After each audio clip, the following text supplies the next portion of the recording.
මේ විදිහට ස්ක්‍රබ් කරාට පස්සේ ඔයාට වාව් කියලා හිතෙන තරම් ලස්සන පැහැයක් ස්කින් එකේ බලා ගන්න පුළුවන්.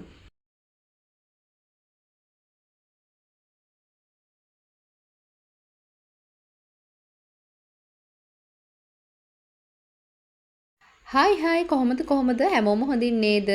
ගොඩක් දෙනෙට තියෙන ප්‍රශ්නයක් තමයි මේ අත්යට ආව පැහැ ගැන්වීම. පෞද්ගලිකව මටත් ඒක තිබුණා. ඉතින් මම මේ අද වාට කියලා දෙන මේ ට්‍රීට්මන්ට් එකෙන් මට ඒක සම්පූර්ණයෙන්ම නැති කරගන්න පුළුවන් වුණා. ඉතින් දැන් ඔයා දන්නවනේ ඔයා එක්ක මම මොකද්ද මේ ෂෙයා කරගන්න යන්නේ කියලා.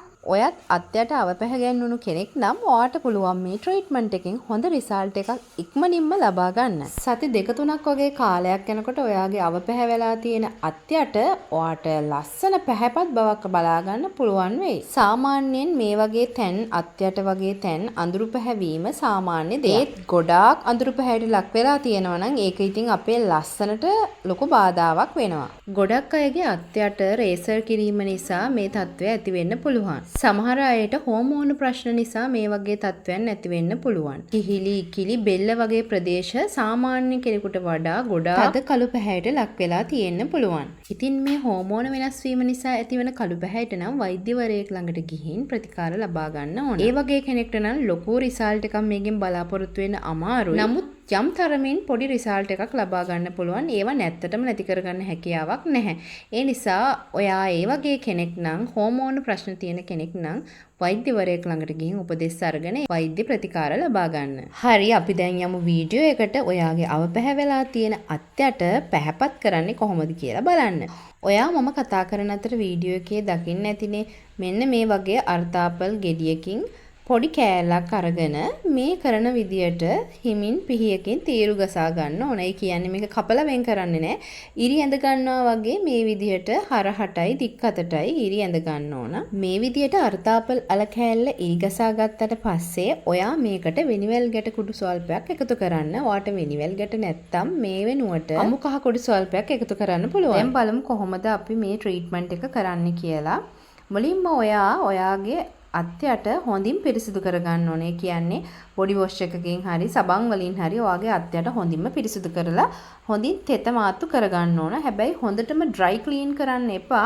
සාමාන්‍යයෙන් තෙත තියෙන මට්ටම තියෙන්නේ අන්න ඒ විදිහට තියාගන්න. ඊට පස්සේ මම මේ කරන විදිහට ඔයාගේ අත්යට හිමීට ස්ක්‍රබ් කරන්න. මම ඔයාලට මේ විදිහට මගේ අතට කරලා පෙන්නනවා. එතකොට මට ඒක ගොඩක් පහසුයි. ඔයා මේක කරනකොට ගොඩාක් තදට කරන්න එපා. මොකද අපේ අත්යට ගොඩාක් සියුම් ස්ථානයක්. ඉතින් සියුම් සමක් තියෙන්නේ. ඉතින් ඒ නිසා ඔයා ඒක හිමීට කරන්න. නැත්තම් සීරුනොත් එහෙම ගොඩාක් කළු ගතිය තවත් වැඩි වෙන්න පුළුවන්. ඒ නිසා ඔයා හිමීට මේ විදිහට ස්ක්‍රබ් කරන්න. සමහර අය සීනිත් එකතු කරගන්නවා මේ වගේ දේවල් වලට. ඒ සීනි කියන්නේ අපේ සම ගොඩක් සීරෙන්න බලන දෙයක්. ඒ නිසා අත්යටට විශේෂයෙන් එකතු කරගන්න එපා.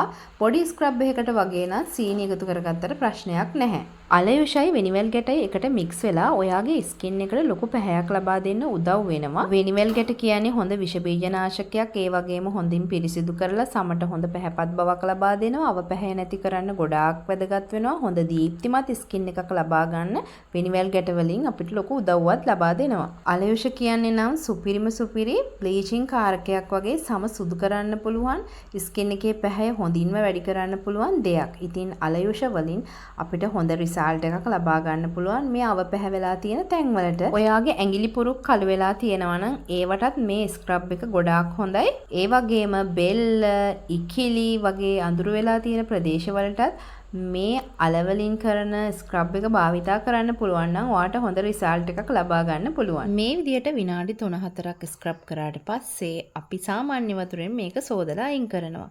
මම සෝදලා අයින් කරගෙන එන්නම් කොහොමද මේකේ වෙනස කියලා පෙන්වන්න. ඔයාගේ අත්යට මේ විදිහට ඔයාලට දැක ගන්න හම්බ වෙයි. ඊට පස්සේ අපි පොඩි ටිෂු එකකින් මෙන්න මේ විදිහට අතේ තෙත ටික අයින් කරනවා. හරි දැන් මේ ට්‍රීට්මන්ට් එකේ පළවෙනි පියවර ඉවරයි. දැන් අපි දෙවෙනි පියවරට යමු. ඊළඟ පියවරට අපිට අවශ්‍ය වෙනවා මෙන්න මේ විදිහට අල ගෙඩියක් අරගෙන ඒක ග්‍රේට් කරගන්න ඕන. පොඩිවට ග්‍රේඩ් කරගන්න. මම මේ විදිහට ග්‍රේඩ් කරගත්තා. ග්‍රේඩ් කරගත්ත අල ටික මේ විදිහට මිරිකලා අල යුෂ ටික තමයි අපිට අවශ්‍ය වෙන්නේ. ඔයා අල යුෂ අතින් මිරිකනවා නම් අත හොඳින්ම පිරිසිදු කරගන්න ඕන. මේ විදිහට පෙරලා වෙන් කරගත්ත අල යුෂ එකට තව පොඩි ඉන්ග්‍රීඩියන්ට් ප්‍රමාණයක් මම එකතු කරනවා. දෙහි ගෙඩියකින් දෙහි බෑවක යුෂ එකතු කරගන්නවා. දෙහි වලින් සමේ තියෙන අඳුරු බව නැති කරලා සම හොඳින් දීප්තිමත් කරනවා. ඒ වගේම අඳුරු වෙලා තියෙන ඒ මැරුණ සෛල ඉවත් කිරීමේ හැකියාවකුත් මේ දෙහි යුෂ වලට තියෙනවා. ඊළඟට එකතු කරනවා මී පැණි තේ හැන්දක ප්‍රමාණයක්. ඊළඟට එකතු කරනවා වෙනිවෙල් ගැට කුඩු තේ හැඳි කාලක වගේ ප්‍රමාණයක්. ඔයා මේකට කහ ගත්තත් ප්‍රශ්නයක් නැහැ. මම මේකට වෙනිවෙල් ගැට කුඩු තමයි එකතු කරන්නේ. ඊට පස්සේ මේක හොඳින් මිශ්‍ර කරගන්නවා.